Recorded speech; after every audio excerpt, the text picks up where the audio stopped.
Assalamualaikum warahmatullahi wabarakatuh. Oke, baik, hari ini kita akan belajar bersama terkait materi konfigurasi elektron. Mari kita mulai. Oke, yang pertama kita akan mempelajari tentang konfigurasi elektron berdasarkan model atom Bohr.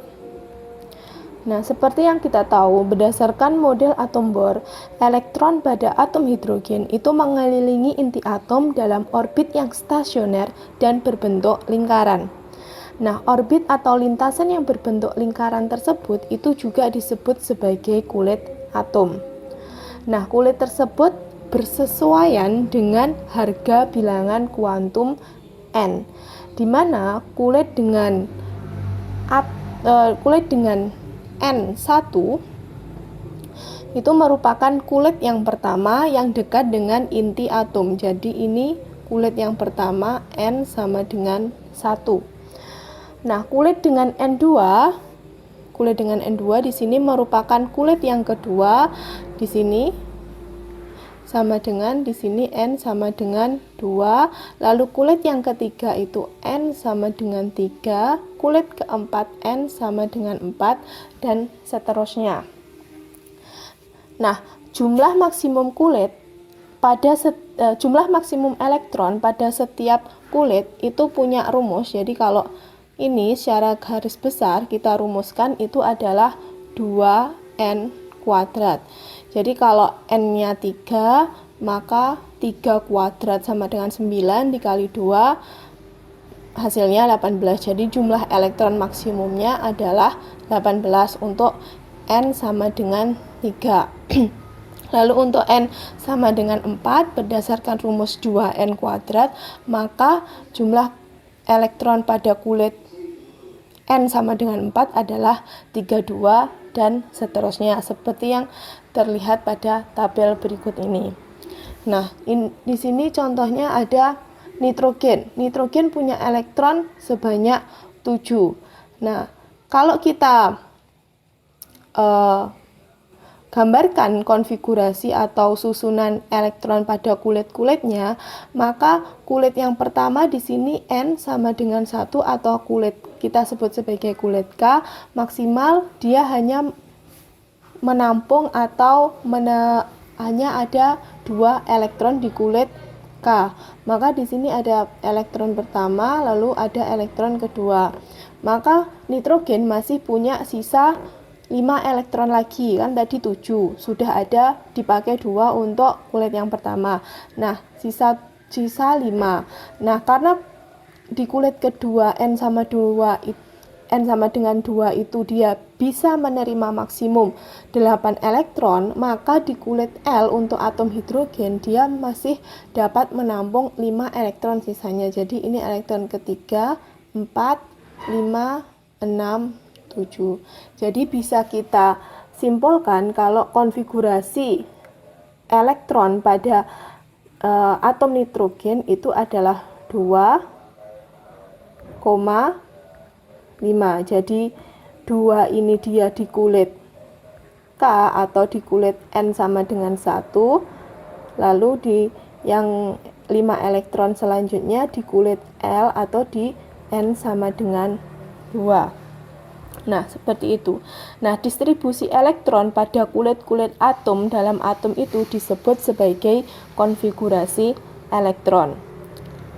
Nah, di sini beberapa contoh konfigurasi elektron unsur-unsur golongan utama.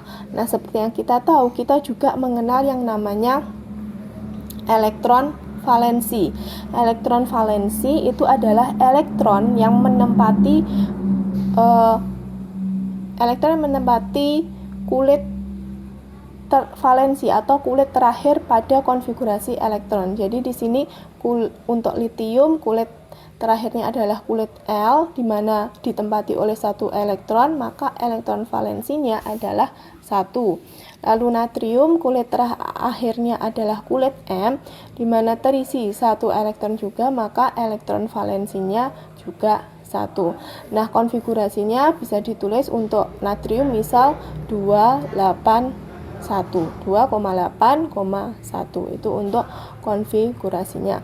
Nah, sedangkan untuk di sini konfigurasi ada 2 elektron dan 2,8, 2,88 itu disebut sebagai elektron dalam karena dia terletak di dalam dari kulit valensi itu tadi.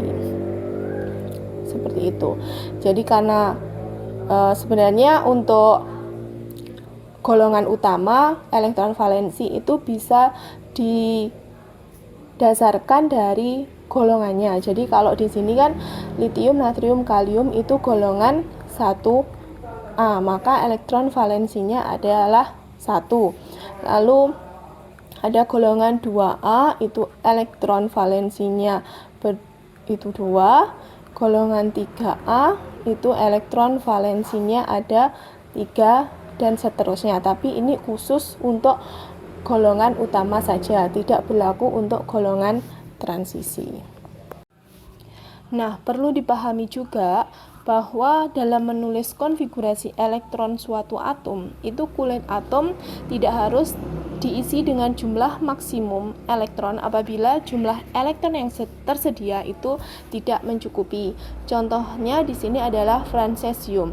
Nah, kalau kita lihat untuk jumlah maksimum elektron pada kulit tadi itu di kulit O, di sini kan maksimum dia seharusnya adalah 50 elektron. Sedangkan kita lihat di sini kalau untuk fransesium ada 18. Nah, kita hitung dulu di sini sampai kulit N di sini dia untuk fransesium masih bersisa 27 elektron. Kalau 27 elektron ini kita masukkan semua ke kulit O, maka tidak mungkin untuk atom golongan 1A itu mempunyai elektron valensi 27. Itu terlalu banyak.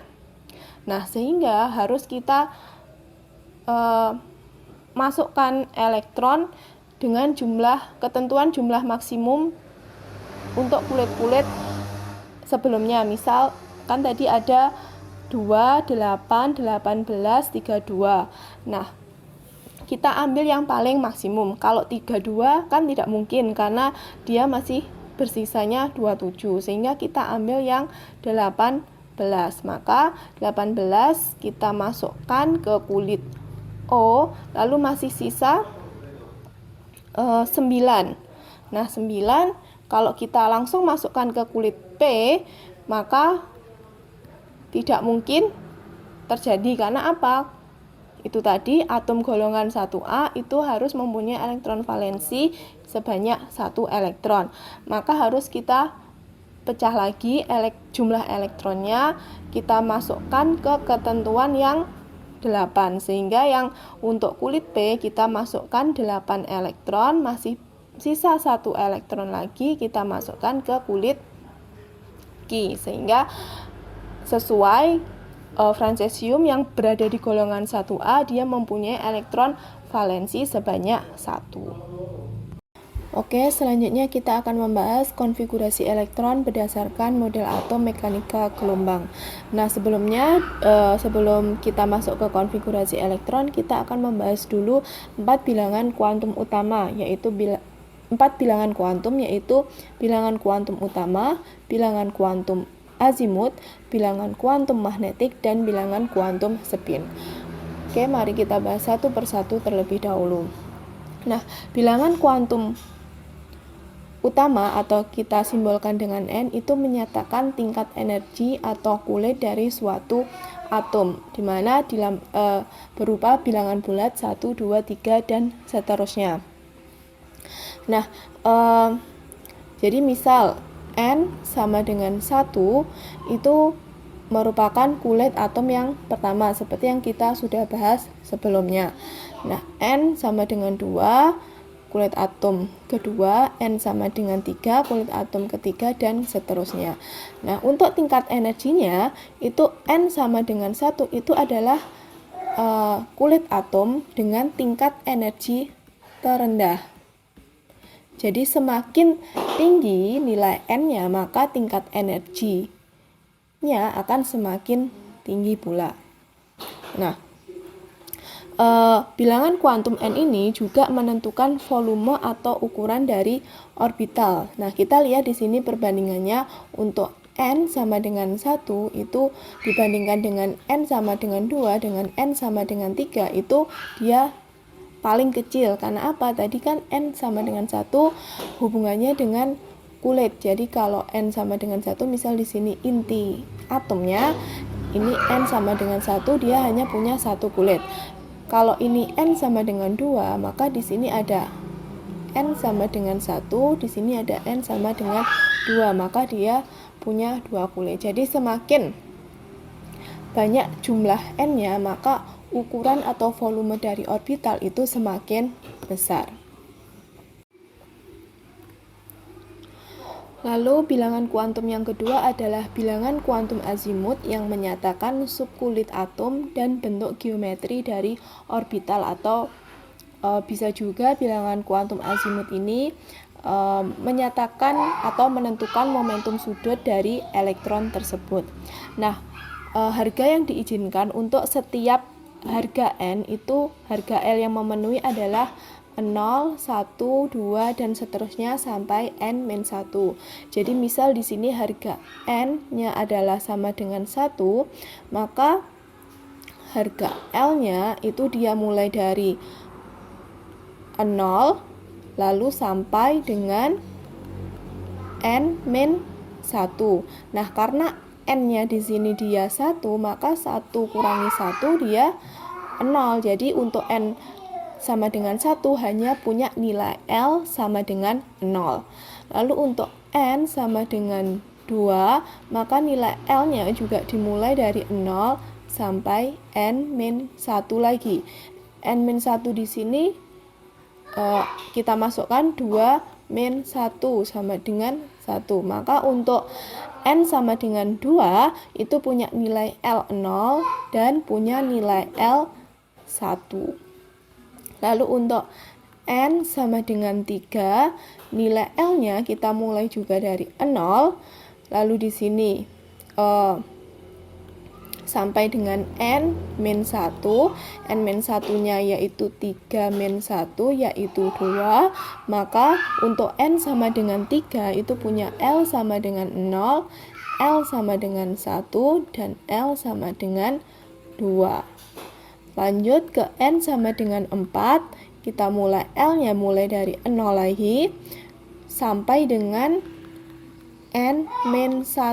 n-1-nya 4-1 sama dengan 3, maka untuk n sama dengan 4 punya nilai L0, L1, L2 sampai dengan L3. Seperti itu. Itu untuk penentuan bilangan kuantum untuk setiap harga n. Jadi perlu diingat untuk n sama dengan 1 hanya punya satu harga L yaitu 0. Untuk n sama dengan 2 hanya punya dua harga L yaitu 0 dan 1. Nah, tadi saya sebutkan bahwa bilangan kuantum azimut itu juga menentukan bentuk orbitalnya. Nah, di sini ada 4 subkulit atau 4 bentuk orbital yang kita kenal berdasarkan subkulitnya, yaitu ada sharp, principal, diffuse, dan fundamental. Ini untuk harga L. Untuk harga L sama dengan 0 itu bentuk orbitalnya adalah satu balon seperti ini bentuknya. Nama orbitalnya adalah S, orbital S. Lalu untuk L sama dengan 2, nama orbitalnya P atau principal.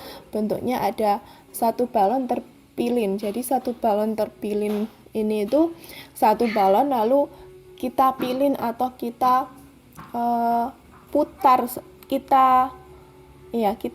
putar seperti itu mungkin bahasanya ya, kurang lebih. Jadi menjadi dua bagian seperti ini.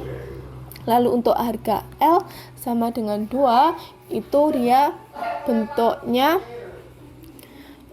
dua balon terpilin. Jadi ada dua balon digabungkan lalu dipilin satu persatu, dan nama orbitalnya adalah orbital diffuse atau kita sebut sebagai orbital D. Dan untuk harga L sama dengan 3, itu dia bentuk orbitalnya 4 balon terpilin dan nama orbitalnya adalah fundamental atau F. Jadi kalau kita lihat di sini tadi, untuk N sama dengan 1, itu dia hanya punya orbital S. Lalu untuk N sama dengan 2, dia punya orbital S dan punya orbital P. Lalu untuk N sama dengan 3, dia punya orbital S, P, dan D.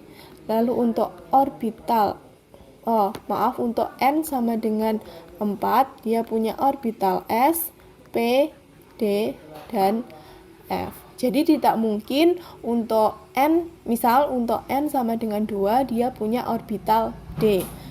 Atau tidak mungkin untuk bilangan kuantum N sama dengan 1, dia punya orbital P. Seperti itu.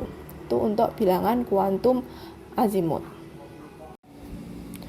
Oke, kita lanjut ke bilangan kuantum magnetik. Bilangan kuantum magnetik ini menyatakan banyaknya dan posisi atau orientasi orbital dalam ruang 3 dimensi.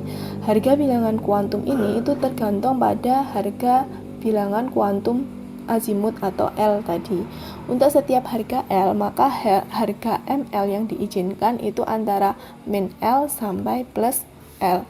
Jadi misal kalau L sama dengan 0, maka harga ML-nya itu adalah 0, karena tidak mungkin nilainya min 0 atau sampai plus 0. Jadi hanya punya satu nilai ML.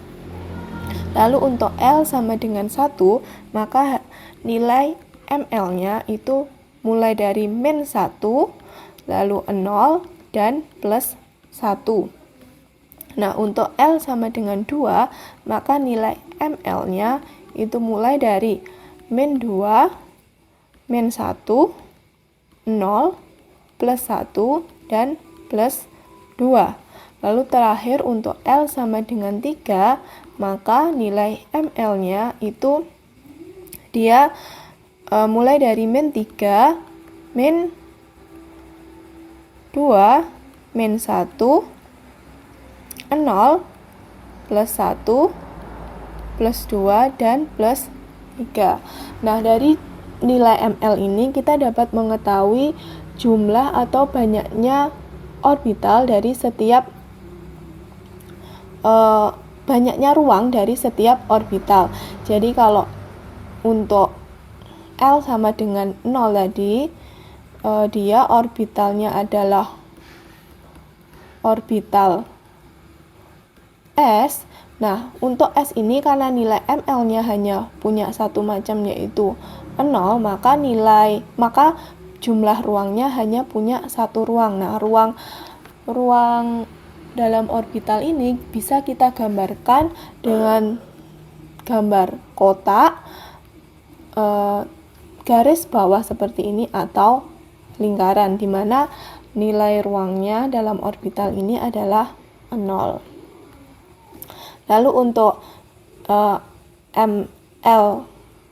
nilai ML dari L sama dengan 1, di sini ada 3 macam nilai, di mana orbitalnya di sini adalah orbital P. Nah, orbital P di sini dia punya 3 ruang, artinya di sini. Jadi kita gambarkan dalam 3 ruang, di mana nilainya kita mulai dari min 1, 0, dan plus 1. Lalu untuk L sama dengan 2 dengan nilai ML mulai dari min 2 sampai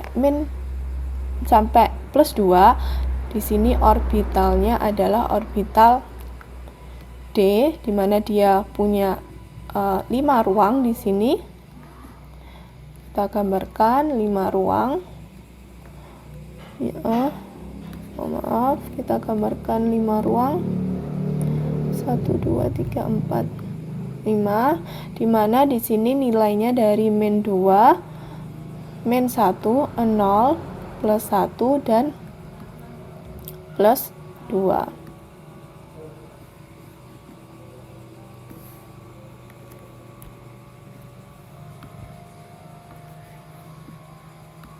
plus 2. Lalu untuk di sini orbital F, di sini dia punya 7 ruang. Punya 7 ruang.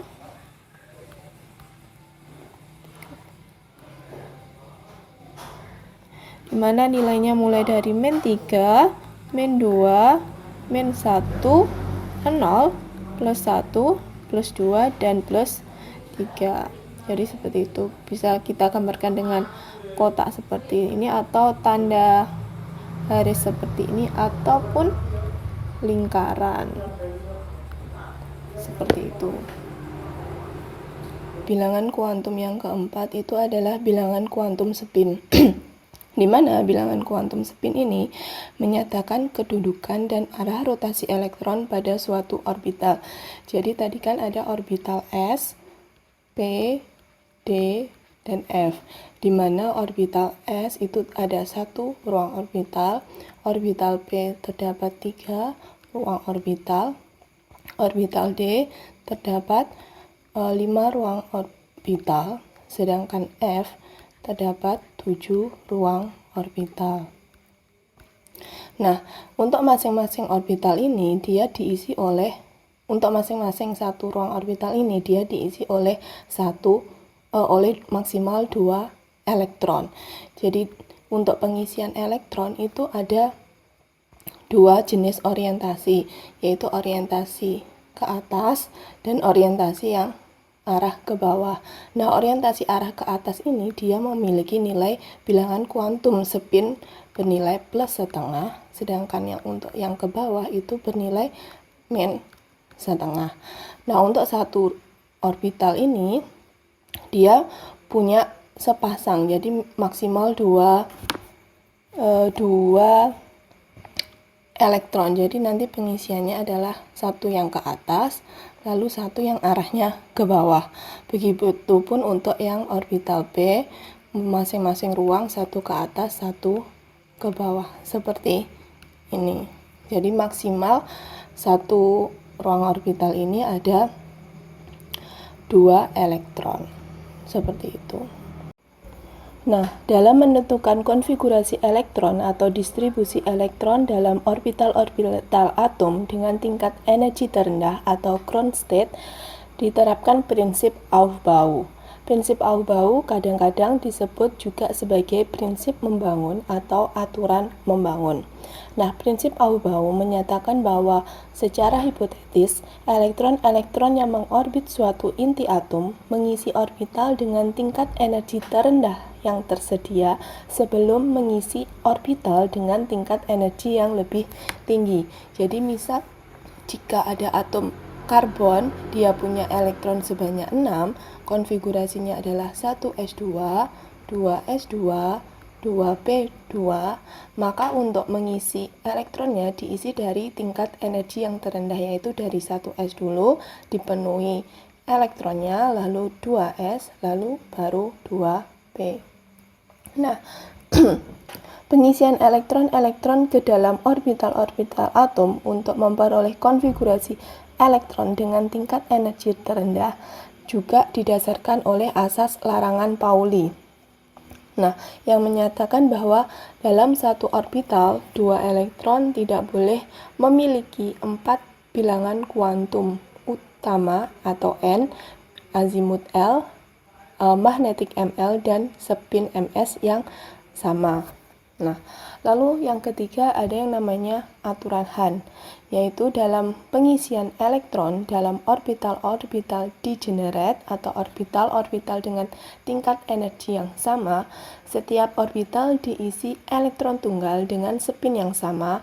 Apabila ada elektron yang tersisa, maka elektron tersebut dipasangkan dengan spin yang berlawanan.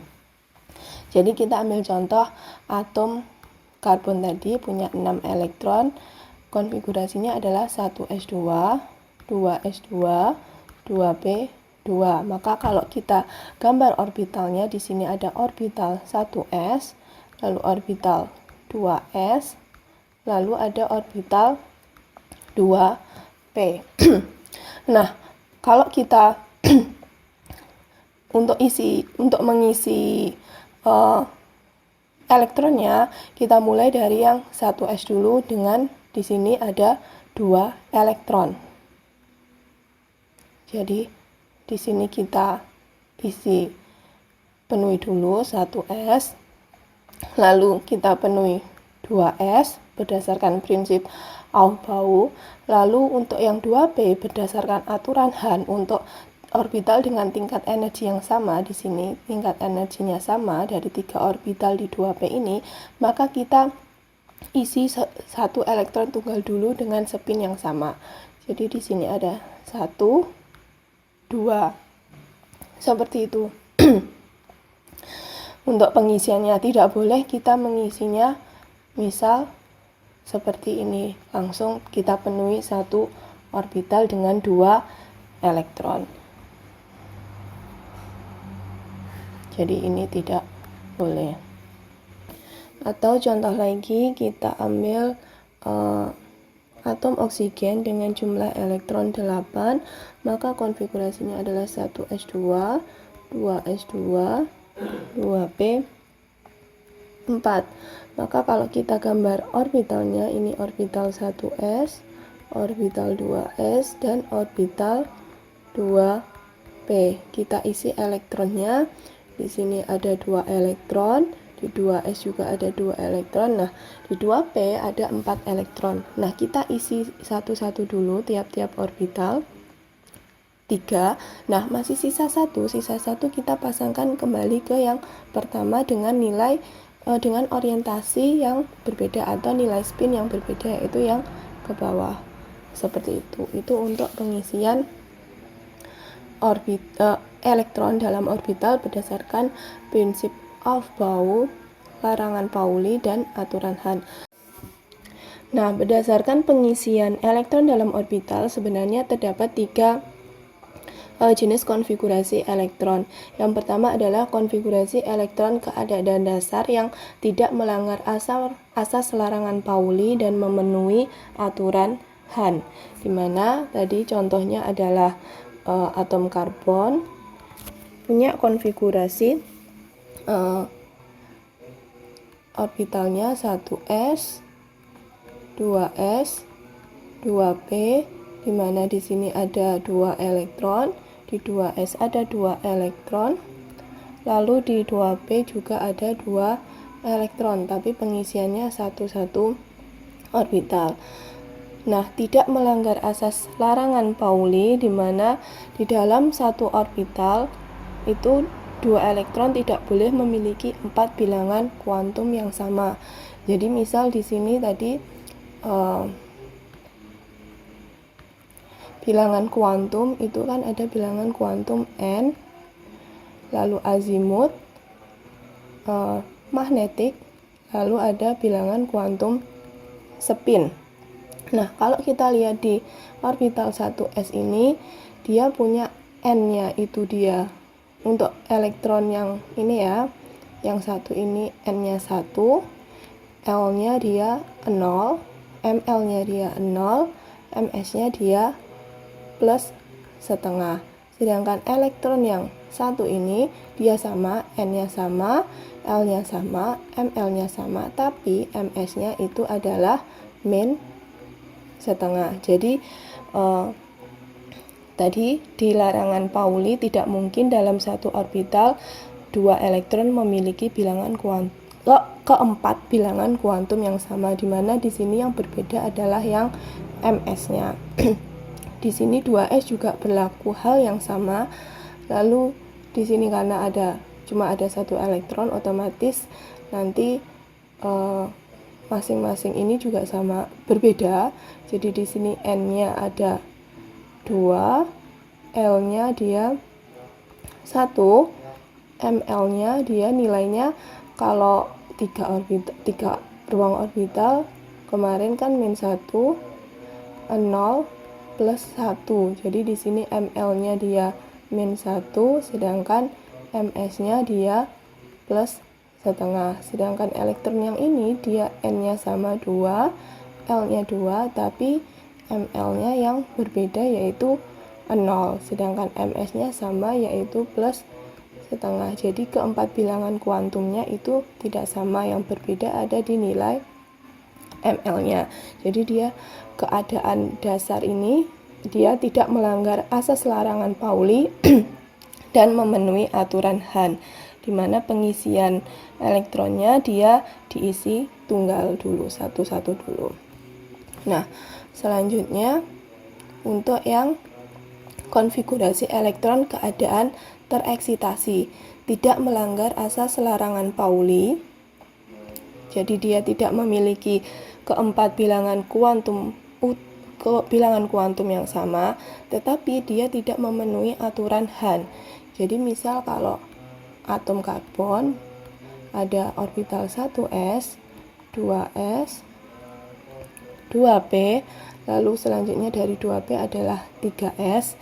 Nah, bisa kita kalau keadaan tereksitasi itu seperti ini. Ini sama diisi 2, ini juga diisi 2, lalu sisa 2 elektron diisinya 1 di 2p, lalu satunya lagi di 3s. Jadi kan dia melanggar atau tidak memenuhi aturan Hahn. Aturan Hahn tadi kan seharusnya diisi di tingkat energi yang lebih rendah dulu, baru setelah penuh di tingkat energi yang lebih tinggi. Nah, di sini yang 2p belum penuh tapi sudah diisi di orbital 3s yang tingkat energinya lebih tinggi. Nah, disinilah contoh konfigurasi elektron keadaan tereksitasi.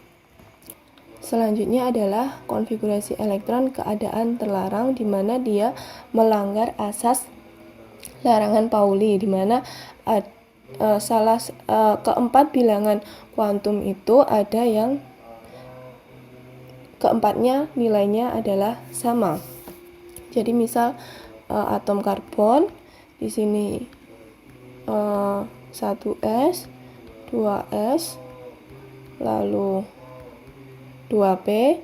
Misal saya mengisinya seperti ini, 1, terus ini dia seperti ini, lalu dia seperti ini. Nah, permasalahannya ada di orbital 2s, dimana nanti yang awalnya dia kalau seharusnya dia punya nilai ms yang berbeda, kalau dia diisi orientasinya seperti ini, maka ms-nya dia akan sama-sama plus setengah, n-nya juga sama dengan 2, L-nya juga akan sama dengan 0, lalu ml-nya dia juga sama dengan 0. Jadi keempat bilangan kuantumnya akan sama, maka dia melanggar asas larangan Pauli. Nah, keadaan konfigurasi seperti inilah yang dinamakan konfigurasi elektron keadaan terlarang.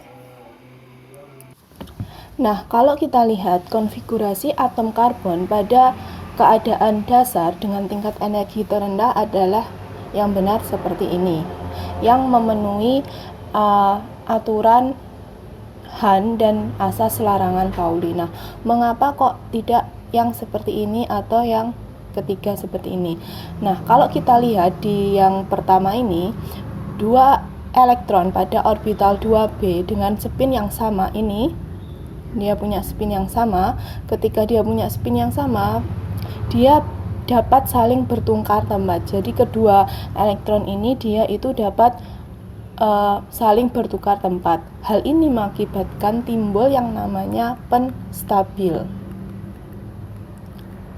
Nah, karena ada penstabil ini, maka konfigurasi elektron atom karbon seperti ini dia mempunyai tingkat energi yang paling rendah. Berbeda dengan yang kedua ini. Nah, kalau yang kedua ini karena dia mempunyai arah orientasi spin yang berbeda, satunya dia ke atas, satunya dia ke bawah, maka kedua elektron ini dia tidak dapat saling bertukar tempat. Hal ini mengakibatkan tidak timbulnya adanya penstabil, sehingga tingkat energi konfigurasi elektron yang ini dia lebih tinggi energinya. Dia energinya lebih tinggi daripada energi yang pertama, ini. Nah, kalau yang ini di sini yang konfigurasi yang ketiga, dua elektron yang terdapat di orbital 2p ini karena dia di satu tempat di ruang satu orbital, maka dia tidak dapat berpindah tempat juga. Hal ini mengakibatkan tidak ada timbulnya penstabil juga. Nah, karena tidak adanya penstabil ini, maka tingkat energi konfigurasi elektron ini akan lebih tinggi lagi dibandingkan dengan konfigurasi yang pertama dan kedua. Jadi energinya akan lebih tinggi karena tidak ada yang namanya penstabil itu tadi, sehingga konfigurasi elektron atom karbon yang paling tepat itu adalah yang paling tepat yang dalam keadaan dasar ya, itu adalah yang memenuhi aturan Hahn, karena dengan terpenuhinya aturan tersebut maka kemungkinan terjadinya pertukaran tempat elektron-elektron adalah maksimal dan penstabil yang timbul pun juga akan maksimal. Nah, penstabil inilah yang berperan untuk menurunkan tingkat energi konfigurasi elektron dalam atom tersebut. Nah, sekarang kita masuk ke urutan konfigurasi elektron. Nah, kalau waktu teman-teman SMA memakai tangga ini kan, tangga konfigurasi elektron, di mana di sini dia kalau kita urutkan berdasarkan tanda panahnya, maka didapatkan konfigurasi 1S, 2S, 2P, 3S, lalu 3P, 4S, lalu 3D, 4P, 5S, dan seterusnya ya. Nah, di mana orbital S itu maksimum terisi oleh 2 elektron, lalu orbital P maksimum terisi oleh 6 elektron, orbital D maksimum terisi oleh 10 elektron, sedangkan orbital F itu maksimum terisi oleh 14 elektron. Nah, urutannya seperti ini. Nah, ternyata berdasarkan hasil eksperimen terdapat semakin bertambahnya nomor atom, maka di sini di nomor atom di lebih dari 20 itu terjadi penurunan tingkat energi yang ditempati oleh elektron. Nah, penurunan tingkat energi orbital ini tidak berlangsung sama cepat, di mana untuk yang orbital 3D di sini dia turun sangat drastis sekali di nomor atom 20 ke atas. Nah, di sini juga nantinya akan mempengaruhi urutan dari tingkat energi konfigurasi elektronnya, yaitu di antara 4S dan 3D. Nah, dapat dilihat di sini untuk yang tingkat energi orbital untuk nomor atom lebih kecil atau sama dengan 20 itu dari 1S, 2S, 2P, lalu 3S, 3P, 4S dulu, baru 3D. Itu untuk yang nomor atomnya 20 ke bawah. Sedangkan untuk nomor atomnya yang 21 ke atas itu urutannya adalah 1S, 2S, 2P, 3S, 3P, lalu habis 3P itu 3D dulu, baru 4S. Nah, disinilah perbedaannya. Di sini harus teman-teman perhatikan ya. Sekali lagi, untuk atom dengan nomor atom di bawah 20 atau 20 ke bawah itu 4S dulu, baru 3D. Sedangkan untuk yang nomor atom 21 ke atas itu 3D dulu, baru 4S. Seperti itu. Nah, sebagai contoh di sini ada kalsium. Kalsium punya nomor atom 20 ya. 20, maka konfigurasinya adalah 1S2, 2S2, 2P6, 3S2, 3P6, lalu 4S2. Atau kalau kita singkat dengan konfigurasinya gas mulia, kita dapatkan AR 4S2 seperti itu. Jadi ini elektron valensinya. Jadi kalau kita gambar orbitalnya itu adalah seperti ini. terisi oleh 2 elektron yang punya spin yang berlawanan. Sedangkan untuk skandium 21 itu konfigurasinya adalah 1s2, 2s2, 2p6, lalu 3s2, 3p6, 3d1, lalu baru 4s2. Nah, di sini terlihat perbedaannya. Kalau di sini dia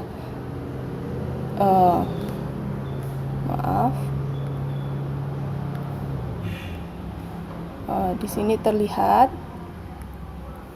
di sini dia setelah 3p baru 4s. Tapi kalau di sini karena dia nomor atomnya 21, setelah 3p dia 3d1 dulu baru 4s2. Nah, mungkin timbul pertanyaan, kenapa kok skandium tidak seperti ini, 1s2, 2s2, 2p6, 3s2, 3p6, langsung 3d3. Nah, kenapa kok tidak seperti ini? Nah, sekarang kita analisis mengapa hal tersebut bisa terjadi berdasarkan orbitalnya. Gambar orbitalnya, kalau kita gambar di sini 3D punya 5 ruang, lalu di sini 4S. Kalau di sini langsung 3D saja kan? Nah, kalau kita isi elektronnya dalam orbitalnya, di sini ada 1, lalu di sini ada 2, sedangkan di sini ada 3 elektron. Nah, kita bandingkan di sini kenapa kok dia lebih tepat yang ini, karena dia tingkat energinya adalah lebih rendah daripada yang ini. Kalau kita lihat di sini dia punya yang namanya penstabil 4s2. Karena apa? Dia disebut penstabil karena dia terisi penuh elektronnya dan dia dapat menstabilkan yang 3D. Sedangkan yang ini dia terisi hanya 3D dengan 3 terisi 3 elektron. Kalau kita bandingkan di sini 4s, dia 4s-nya kosong karena dia tidak terisi elektron. Hal ini mengakibatkan yang 3D ini dia tidak punya penstabil, sedangkan yang ini punya penstabil yang mengakibatkan tingkat energi konfigurasi elektronnya dia lebih rendah daripada konfigurasi yang ini. Sehingga untuk konfigurasi skandium dengan nomor atom 21 itu yang tepat adalah 3D1, 4S2, seperti itu. Nah, mungkin timbul lagi pertanyaan, kalau seperti ini 3D2, 4S1. Nah, bagaimana kalau seperti ini? Kita gambar 1, 2, 3, 4, 5, di sini 3D, lalu di sini 4S. Nah, kita isi elektronnya, ini terisi 2 elektron, di sini terisi 1 elektron. Nah, sebelumnya saya katakan kalau penstabil itu bisa berupa setengah penuh atau penuh ya. Nah, ini kan penstabil penuh ya, karena satu orbital dia terisi penuh elektron. Sedangkan di sini juga ada penstabil, tapi dia penstabilnya dia setengah penuh.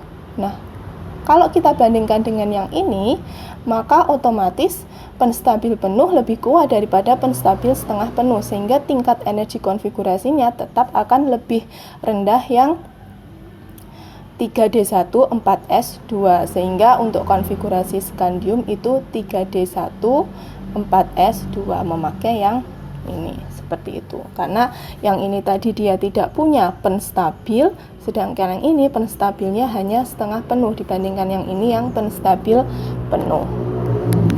Seperti itu. Oke, selanjutnya kita akan menentukan posisi unsur dalam tabel periodik berdasarkan konfigurasi elektronnya. Nah, langkah yang pertama adalah menuliskan konfigurasi elektron pada keadaan dasar. Kita ambil contoh di sini ada kalsium. punya nomor atom 20, jadi konfigurasinya adalah 1s2, 2s2, 2p6, 3s2, 3p6, lalu 4s2. Atau kita pakai konfigurasi gas mulia, jadinya adalah Ar, argon, dia kan punya 18 elektron, ini disingkat jadi Ar, lalu 4s2. Nah, lalu langkah yang kedua adalah menentukan bilangan kuantum utama tertinggi, di mana harga N tertinggi itu menunjukkan periode dari unsur. Nah, dari konfigurasi kalsium itu harga N itu kan ini 1, 2, 3, 4. Nah, harga N tertingginya ada di 4s2, di mana harga N tertingginya adalah 4. Maka dari sini N sama dengan 4 itu menunjukkan dari periodenya. Jadi kalsium di sini dia terdapat di periode 4. Seperti itu. Nah, langkah selanjutnya adalah menentukan golongan. Nah, ada seperti yang kita bahas sebelumnya, itu ada dua jenis penentuan atau penamaan dari golongan, di mana golongan berdasarkan aturan UPEC itu menggunakan aturan bilangan bulat 1, 2, 3, 4, 5, dan seterusnya. Sedangkan untuk golongan berdasarkan ketentuan ilmuwan kimia Amerika itu ada golongan utama A dan golongan transisi B, di mana untuk penomorannya dia umumnya menggunakan angka Romawi. Tapi sebenarnya untuk angka biasa juga tidak apa-apa, misal 1A atau tulis saja 1A seperti ini, atau di sini 2B atau 2B seperti ini. Jadi dia menggunakan penomoran seperti ini untuk penentuan golongan ketentuan ilmuwan Amerika. Nah, kita yang pertama untuk berdasarkan aturan UPEC dulu. Untuk aturan UPEC untuk unsur, jadi untuk unsur ya ini. Untuk unsur periode 4 atau lebih, jumlah elektron setelah konfigurasi gas mulia menunjukkan nomor golongan unsur tersebut. Jadi di sini contohnya tadi ada kalsium. Kalsium tadi konfigurasinya adalah Ar, lalu 4s2. Nah, jumlah elektron setelah konfigurasi gas mulia. Jadi di sini jumlah elektronnya adalah 2 elektron. Maka kalsium di sini dia terletak pada golongan 2.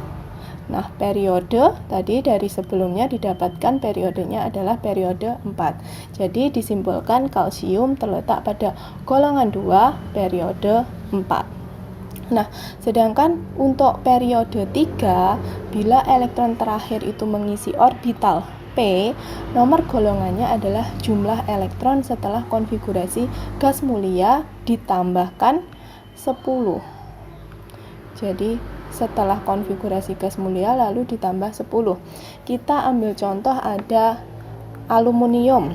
Di sini aluminium konfigurasinya adalah 1s2, 2s2, 2p6, lalu 3s2. 3s2 lalu 3p1. Nah, kalau kita singkat konfigurasinya berdasarkan konfigurasi gas mulia, ada dia pakai neon. Neon di sini punya 10 elektron, jadi sisanya tinggal 3d2, 3s2, lalu 3p1. Nah, untuk penentuan periodenya tadi kan periode berdasarkan bilangan kuantum utama tertinggi. Bilangan utama kuantum utama tertingginya adalah 3, maka dia terletak pada periode 3. Lalu untuk golongannya, karena dia periodenya 3 kan, bila elektron terakhir mengisi orbital P, dia elektron terakhirnya mengisi orbital P, nomor golongannya adalah jumlah elektron setelah konfigurasi gas mulia. Jadi jumlahnya di sini ada 3 elektron, lalu ditambah dengan 10. maka dia terletak di golongan 13. Jadi di sini dapat kita simpulkan aluminium itu terletak di golongan 13, lalu ada di periode 3. Seperti itu. Untuk penentuan golongan berdasarkan aturan UPEC. Nah, selanjutnya adalah berdasarkan ketentuan ilmuwan Amerika. Kalau berdasarkan ilmuwan Amerika, di sini tadi kita masih pakai kalsium saja ya, 20 Ca, di sini ada Ar, lalu 4 S2. Nah, langkah yang pertama adalah menentukan blok dari elektron valensinya. Nah, di sini kan elektron valensinya. Dia terakhir adalah S2. Maka dia termasuk dalam blok S. Nah, selanjutnya yang kedua, kalau sudah diketahui dia blok S, maka jumlah elektron valensi menunjukkan nomor golongan dari unsur tersebut. Jadi di sini umumnya kalau blok S, blok P itu dia golongan A, sedangkan untuk blok D dan blok F itu dia golongan B. Nah, sedangkan jumlah elektronnya di sini, jadi dari sini diketahui kalau dia golongan A, ya, dia dari blok S maka dia golongan A, lalu jumlah elektron valensi itu menunjukkan nomor golongan. Nah, di sini ada 2 elektron, maka disimpulkan kalau dia dari golongan 2A, atau bisa juga dilihat dari tabel ini sesuai dengan ini NS2. Jadi ini 4S2, maka kalsium dia terletak pada golongan 2A. Seperti itu untuk penentuan golongan. Kita ambil contoh lagi, misal sulfur. Sulfur dia punya nomor atom 16, maka konfigurasinya 1S2, 2S2, 2P6, 3S2, 3P4. Nah, kalau kita ringkas konfigurasinya, dia pakai neon juga di sini, lalu 3S2, 3P4. Nah, untuk golongannya dia terakhir S dan P, atau di P di sini, maka dia masuk ke blok P. Nah, blok P di sini dia artinya dia golongan A. Nah, jumlah elektronnya di sini adalah 6 elektron. Maka dia masuk ke golongan 6A, seperti itu. Itu untuk penentuan golongannya, atau bisa dicocokkan di tabel ini, dia masuk ke sini ya, NS2 NP4, benar kan, dia masuk blok P golongan 6A, seperti itu. Itu untuk penentuan posisi unsur dalam tabel periodik. Oke, mungkin itu saja yang dapat saya sampaikan terkait konfigurasi elektron. Semoga bermanfaat. Wassalamualaikum warahmatullahi wabarakatuh.